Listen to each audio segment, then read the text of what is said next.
things have come together. For the most part, now we do have several, and they're not in this call right now, but several of our game or our developer leads did come from AAA. We've got a gentleman who was the lead character artist for Bethesda for 4 years, and he came on board to teach our junior level developers how to actually be more AAA. And then we had the same thing for our environment modelers. We've got a gentleman, and so his name was Kevin Manning. And then we've got a gentleman named Josh Powers who has worked for everything from CCP. I don't know if you guys are familiar with like EVE Online or Dust 514 for the PlayStation. Um,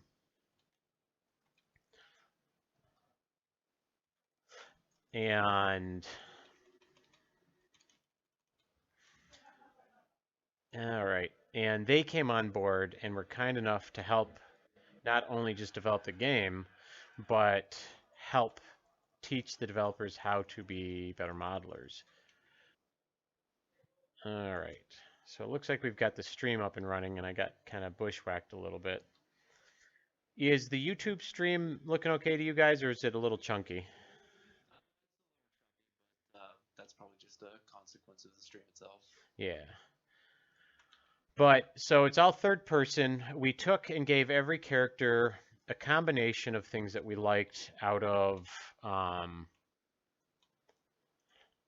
out of both RPGs and actually his is kind of cool. He's got 4 sets of arms, and he does a fair bit of breakdance moves, as we found that visual appeal was very high for that. We've got characters that have just melee skill shots. We have characters that have melee and range skill shots. We have all characters have 4 unique abilities and then 2 skill shots. Some are a combination, like this character Lolo here has 2 melees, one that's very fast and one that's very slow. The slow one obviously does more damage. Um, she has the dash. She has an AOE. Her defensive capability allows her to absorb damage, all incoming damage. And then her ulti allows her to actually get a little bit more range out of it. I gotta find what happened to the other character because I'm kind of wiping the floor with him right now. This particular map is set up to be both a 6v6 player versus player as well as a 6-player cooperative match. And right now we just use it to test the PvP aspects of it. We have other game modes where it's just straight up cooperative 6 players that have to defend this facility against waves and waves of ever increasingly difficult bad guys. And the progression in the game comes from it's a very similar mechanic to what League of Legends uses for you have in-game salvage that you accrue from playing. So we are going to go with the free-to-play model, and that has boosts or vanity items, that kind of thing. But there's no pay to win. You don't get to buy a weapon that defeats anybody else. We're not going to try and milk everyone for cash because at the end of the day, we want to develop a game that everybody really enjoys playing, and that in itself will give us a lot of legs to be able to stay open as a company and whatnot. So I'm going to actually drop the server now and pick another character to show. Nope, it looks like Steven didn't actually make it in. And if you guys have some questions about indie game dev or what we're using or what we're trying to do, go ahead and throw those out while I'm setting this kind of stuff up. Does anyone have any questions? So, what that went into creating some of these levels? Um, the design decisions that typically had gone into this was we had a checks and balance where you have places that you've got to go and defend against the NPCs. You have to manage the systems, the power systems that are online in it. So when you start losing reactor and power, then you have to then you've got to actually shut down other systems. So it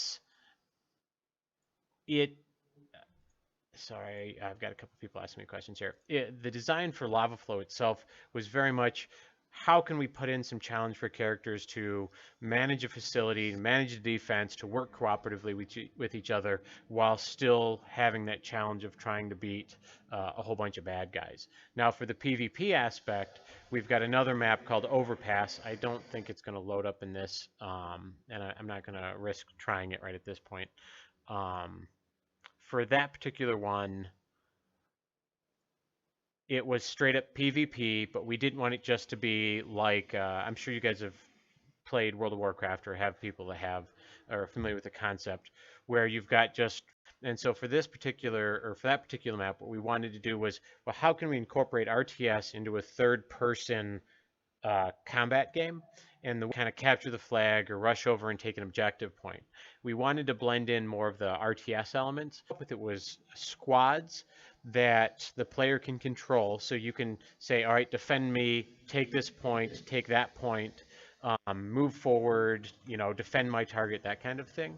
But then we also wanted to put in some more of those elements from like League of Legends or Dota, where you would have to fight through different lanes to get to different objective points.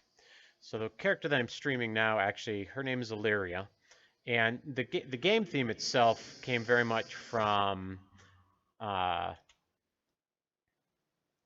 an inspiration or inspired by like being Mad Maxian kind of cyberpunk future because it allowed us to do a lot of cool things with design such as this one, which is so we gave this character really cool kind of symbiotic spider butt, I guess, for lack of a better way of putting it. And she's a straight up melee character that is a hunter killer class. She's kind of like a glass cannon, but she's not just an insta give character. So, for example, her abilities allow her to send out webs that, and these have just got the placeholder visual effects in right now for the alpha, where any enemy that crosses through it, she can see where they are anywhere on the map. So she can actually go after them. She then has something which we call the Rift, which when she goes through it, it allows her to be invisible to anyone on the opposite, or anyone that's not in the Rift doesn't get to see her. So this isn't just, oh, I'm really fast, although, very weak. It's, I'm fast, I'm very effective, but I have to make good choices. Visually, it's a lot of fun using her because she's got these really great anims in place. Her jump is great. She's got really cool crouches.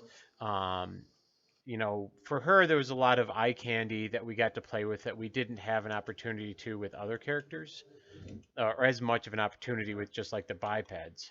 So she can web people. And we're still working on timing on anims, obviously. Whereas the character we're playing against, we've got to get her VFX a little bit toned down. She's more of a health tank where she controls players. Oh my gosh. I did not realize that they had put in Ragdoll for that. Sorry. I discover some new things every time we play test it.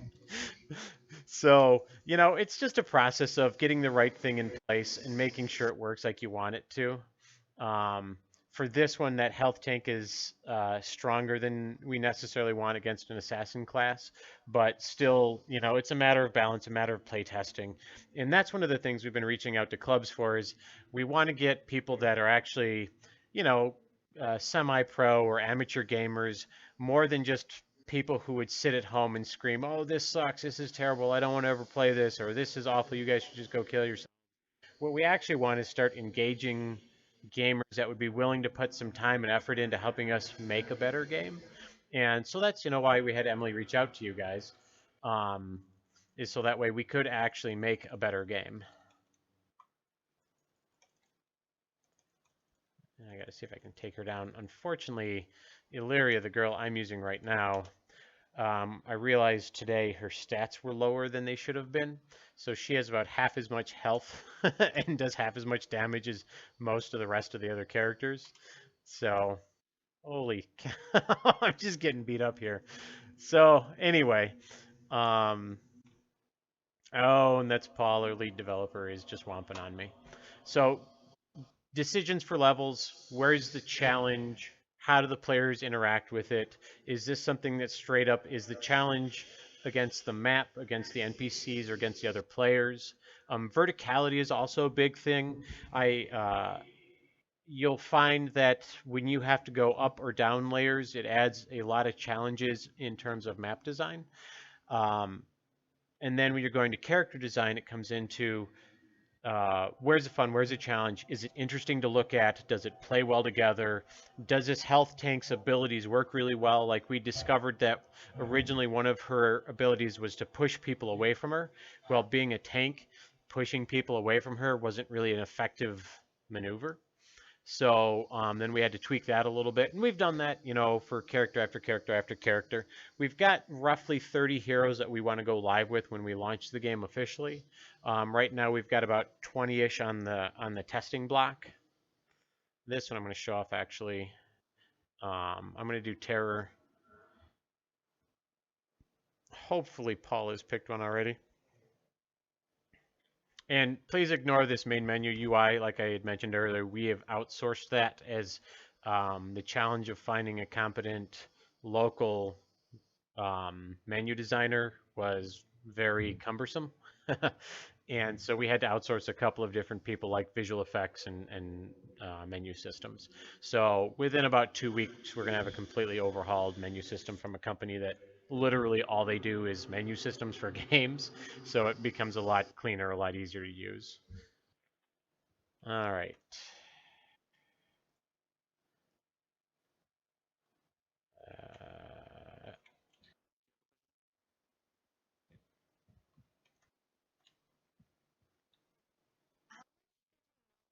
Game before you started even the framework for it? Well, that's a really great question because the game design itself, like I'd said, came from just having 600,000 hours of game time from the Cyber Cafe.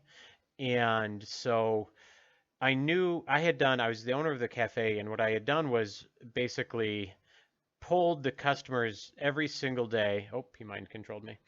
Um, Polled the customers every single day of what is it you like? What do you want to play? Why do you keep playing this game? Why did you stop playing that game? Um, and so I already knew the framework of what I wanted to do because it was like I had discovered that people that had played World of Warcraft basically played it to raid a whole bunch. And when they got really burnt out of raiding, they would do like battlegrounds or arenas or PvP. And I was like, okay, well, what is it you don't like? And like, oh, we're so sick of the level grind. Some people really liked alts, but it was only like maybe 2% of the gamers actually liked leveling alts. And so it's like, all right, low hanging fruit here. Let's not put, level grinding in. And zone design is also exceptionally expensive. I don't know how much you guys have like ever dug into the cost of developing games, but the average cost to develop a single zone in World of Warcraft is between like $3 to $5 million from the animation staff, the story staff, the all the different teams that you have to employ in order to get that zone to come together, music, story, etc., and so forth. Where did he go? So I knew I was never going to have enough money to pay to have a single player RPG as big as the AAA studios do. Got him. So what I wanted to focus on was just the elements that people really wanted to play, and people really loved raiding, people really loved battlegrounds. But then the inherent problem with an MMORPG is you have to have some kind of progression system. So for this, we actually have it's similar to how League of Legends does their runes, but we aren't being quite so punishing with it. It's kind of like the more you play, you'll get the salvage to unlock heroes or unlock gear, and you can choose, are you going to make your character stronger? Are you going to make him faster? And so we gave more stats, like if any of you guys are like Dungeons and Dragons or tabletop fans, where we've got a lot more stats you can play with. So, for example, this one has an AoE, right? And if you look, it only goes about so far before you can't cast it anymore. Oh, I forgot that I'm on a delay. So I'm going to actually watch my stream here for a second. All right, so you see that bluish green orb will show you what the max distance is. When it goes red, then it's out of its range. So some of our upgrades in training will allow your character to actually have a further range. Some will allow your movement speed to be faster. Some will allow you to have more health, more along the lines of those your typical stat boosts. But then we've got some that allow your dots and your hots to last longer, blending more of those MMORPG elements into the MOBA elements. From there, and you'll probably see it here in just a couple seconds after I go through the comm tower, we've got hot switching for camera, because what we really liked was looking at how other game companies had done theirs. Warframe does an excellent job of switching between a melee game and a shooter game. And so we thought, well, we don't want to do too much with FPS in this because that changes the genre too much, but we do want to have like that Warframe element to where you can hot swap between your zooms so that way it's easier to target people. I know this kind of dancing around a little bit from the question that was asked, but so I had already had 200 or 300 pages of design documentation done before I'd hired anybody. And the funny thing is I'd come to find out because I thought, oh, I've got all this info. This is going to be so great. Everyone's going to really get it. And then what I discovered was I had probably only about 25% as much documentation as I actually needed. And now I knew the game I wanted to make because of the market research from the Cyber Cafe.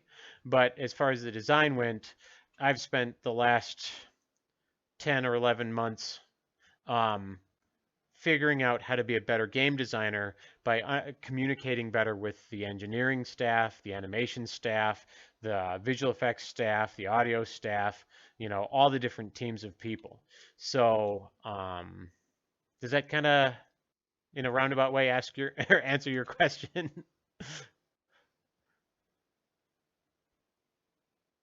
Yeah. So with story and trying to integrate that as well. Correct. Can you tell us a little bit about that? Well, story is a pretty big thing for me because, and again, a lot of this came from direct market research at the Cyber Cafe of what elements do I want to use in this to help progress it as a game. And what I discovered was easily 99 out of 100 of my customers frequented the 2 or 3 comic book shops that were in downtown East Lansing where the cafe was.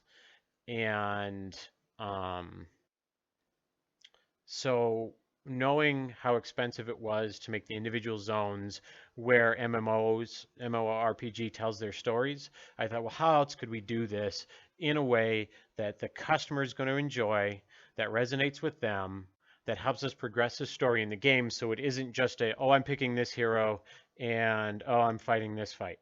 It is, we've got the game story is told by comic book artists through graphic novel style comic book art, where there's a 40-page, several chapter graphic novel that we're going to be launching that tells a giant chunk of the story leading up to that lava flow map.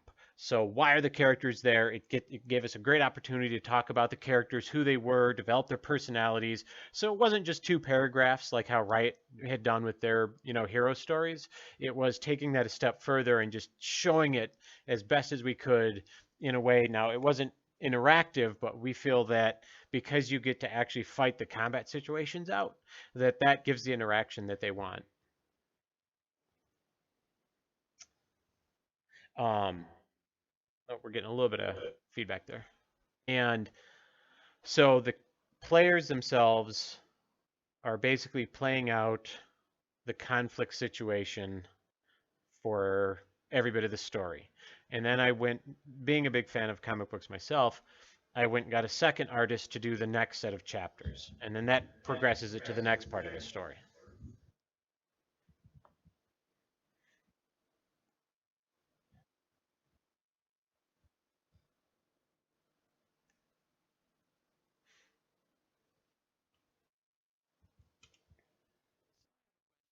Yeah. So, what did you find more difficult to produce? The esque game or a PvP? Like, which did you find more difficult to work with? I think you just. Do you mean? I heard PvP or PvP. Is it PvE or? I don't know, PvE or PvP. Oh. Which one was more difficult to produce Oh, or manage? gotcha. Well, the funny thing is for you have different challenges for both. When for PvP, we're just. Whoa, he's fast. Um, whoa. For PvP, it comes down to a stat balancing game. Honestly, it becomes more of a spreadsheet kind of game of how much damage is being outputted versus how much damage is being, that you can take. Do these abilities make sense? Does this blend really well together? Are these abilities things that are fun to play and do they make sense? And that's been a big one is because like we've been playtesting a fair bit with people that don't have a lot of experience in games. And so it's like watching them and going, do you get this? Do you understand how this is all supposed to come together? For the PvE part of it, the challenge then adds to it of how do you balance NPCs versus the damage and the output and the stats from the heroes. So it's kind of two sides of the same coin. It does come down to stat balancing. It comes down to numbers, but it wasn't as hard to make them blend as you might think. Because one of the things that we want to do for this particular game is have it be so cross-modular that when we implement our raid mode system, where the players are going to be able to actually play it more like the World of Warcraft, dungeons, that's going to blend quite nicely together. We'd been testing this level against straight up NPCs for the last several months, and so the NPC feel of it is actually come together pretty nicely. It's just you have to keep in mind when you're designing an NPC, you're basically making a mini hero, and you want to keep a scope really refined as to, okay, I don't want to make this NPC so strong that it is a hero, unless it's necessarily, a boss. Whereas you want to give them one or two things that they do really well, and that helps refine the scope too in terms of development. Because, like, honestly, a lot of this has come down to cost. For every single hero, it's between $8,000 to $10,000 to make. When you're talking about several $1,000s, you have a week in concept, which is going to be a couple $1,000s. You have a week in modeling, which is another couple $1,000s. You have a week in animation. You have, a couple of days in visual effects, depending on the effects artist. So at the end of the day, you want to make sure your scope is appropriate for your budget. Because, like, when this is all said and done, and I know we're just showing off one little slice of the game here, when this is all said and done, we'll have spent easily over $1 million basically producing 30 heroes, 20 NPCs, and roughly 5 or 6 maps, which doesn't sound like a lot, but that kind of gives you an idea of why this industry is can be cutthroat at times, because at the end of the day, everybody wants to be paid a salary, right, to do their job. You guys don't want to just earn $8 an hour to be coders or developers or anything like that. Oh, I just missed him badly. Ah, get him.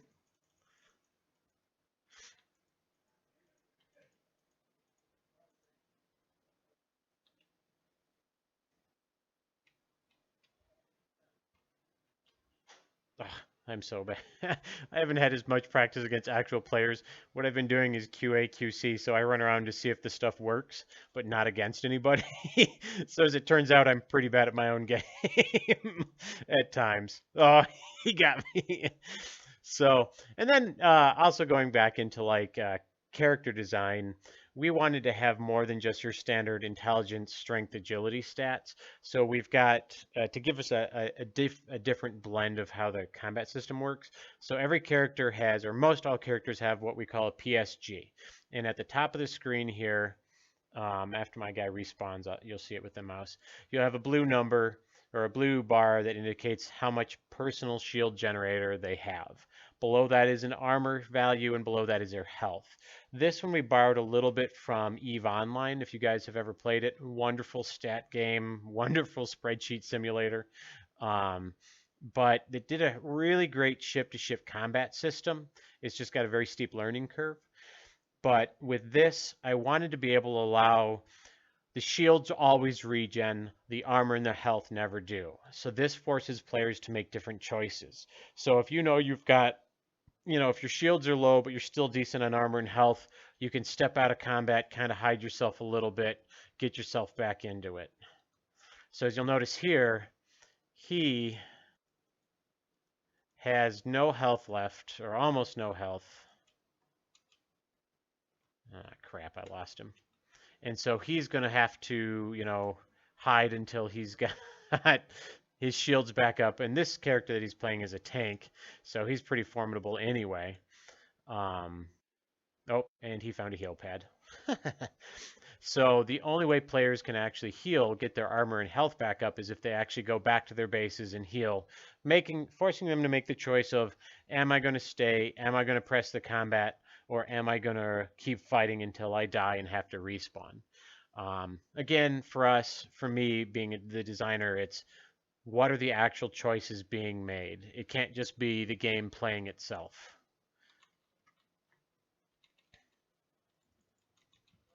So, you have for your alpha test? A lot of it's going to be stat balance, feel. There will be bugs. It is so close. It's undoubted that we're going to get, bugs. We don't see a lot because the Unreal Engine has been very stable and very kind to us.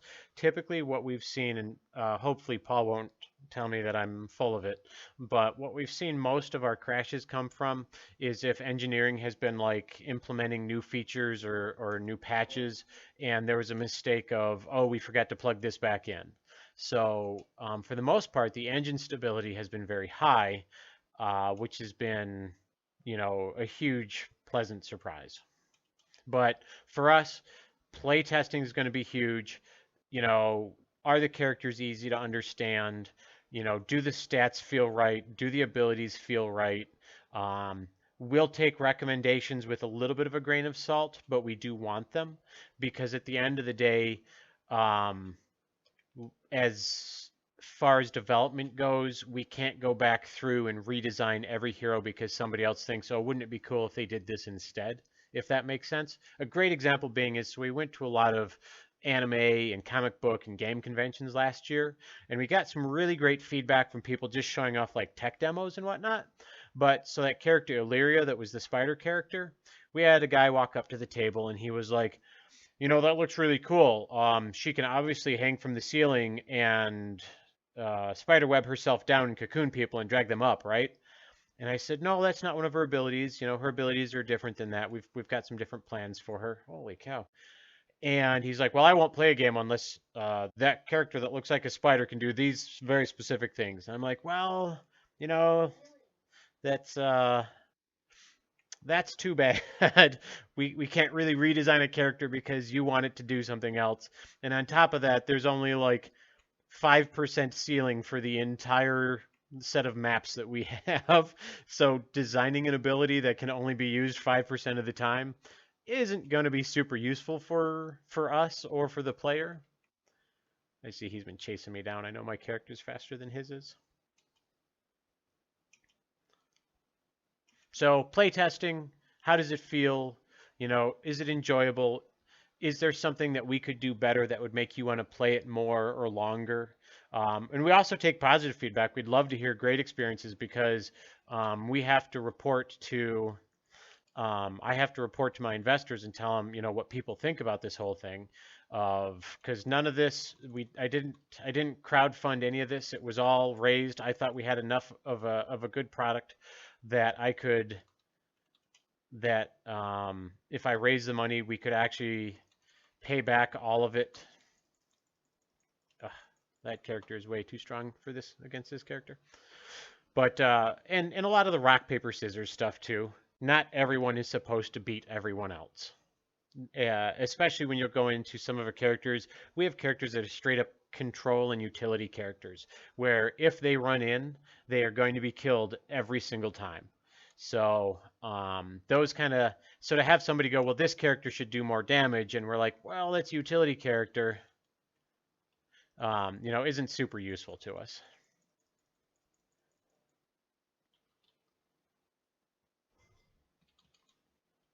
Ah, crap, he got away.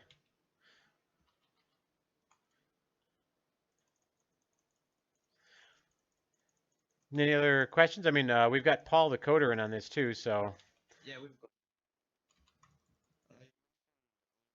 a leveling system. I was just curious if that was more based in the PvP aspect, like if playing games you level up, or if that was more of a PvE thing and story mode type deal. the leveling is more akin to how MMORPG raiders and battlegrounders go. So the intent, it's not going to change any of the visuals on any of the characters. Reskins will do that, similar to what League of Legends does, but for us, the level system is a progression of tiers through gear, so that way you can increase your stats. But again, going back to how I had mentioned, our stats do more than just there's going to be a lot of different ways to min-max how you want to play your character. So, for example, you could take a very tanky character, or a character that has very tanky abilities, and you could give them all glass cannon stuff so that they become very fast and very and do more damage. But so it'll make them more effective at dealing damage, but then it'll make their abilities less effective. So the progression is allowing you to adjust what you want the character to be that you enjoy playing. One of the things that I found out at the Cyber Cafe was a lot of the gamers were like, man, I really wish I could play my favorite character from World of Warcraft. Yeah, it looks like it crashed on it. The game couldn't handle me killing you, Paul. So the players would oftentimes wish or tell me that they wish they could take their World of Warcraft character and stick it in to League of Legends or stick it into their other favorite RTS or MMO or RPG or whatever. And so that's kind of the idea behind this is the progression is being able to influence how you change the stats, which will then influence what the abilities actually do. Some of the gear that you will get later on in progression will allow you to put a slow on it. So let's say you could take any ability and put like a 5 or 10% slow on it. Now, there will be a penalty to it, so if you add a slow to an ability, it'll reduce the amount of damage. Again, going back to that rock, paper, scissors aspect. So for us, there's a lot of fun in being able to see what you can actually change the character into versus what it started out as. And that's going to be a huge, for us, we're hoping to see a huge metagame out of that, to where people come up with these just crazy combinations like they did, for, again, League of Legends, like AD Soraka. Who would ever stack physical damage on an AP heavy heal hero? So that kind of situation.